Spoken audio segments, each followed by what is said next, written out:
ভাইয়া, কি হলো ঋতু, তোর মন খারাপ কেন? আমার ভিসা হয়ে গেছে, আমি বিদেশ চলে যাচ্ছি পড়াশোনা করার জন্য, কিন্তু আমার একদমই ভালো লাগছে না তোমাদেরকে ছেড়ে চলে যাব বলে। তুই যে কত লাকি জানিস, এই যে দেশের বাইরে যাবি, পড়বি, নতুন কিছু শিখবি, এটা শুধুমাত্র তোর জন্য না, দেশের জন্য অনেক বড় একটা সুযোগ। কিন্তু ভাইয়া, দেশের জন্য আমি তো পড়তে যাচ্ছি।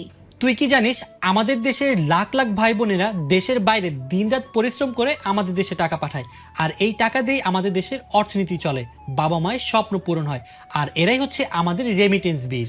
আপনাদের পরিবারে যারা প্রবাসী আছেন তাদের সবাইকে জানাই স্যালুট। আমরা চাই আপনাদের স্বজনকে বলুন দেশে টাকা পাঠালে যেন শুধুমাত্র নগদেই পাঠায়। আর যারা অলরেডি নগদে রেমিটেন্স রিসিভ করছেন তারা তো করবেনই, কারণ নগদে ক্যাশ আউট চার্জ অনেক কম, সাথে সরকারি বোনাস তো থাকছেই। সো ভিউয়ার্স, যাদের আত্মীয় স্বজন বিদেশ থেকে নগদের মাধ্যমে টাকা পাঠান তারা এই ভিডিওর কমেন্ট সেকশনে কমেন্ট করে জানান। আর ইনবক্সে আপনাদের নাম, জেলা, মোবাইল নাম্বার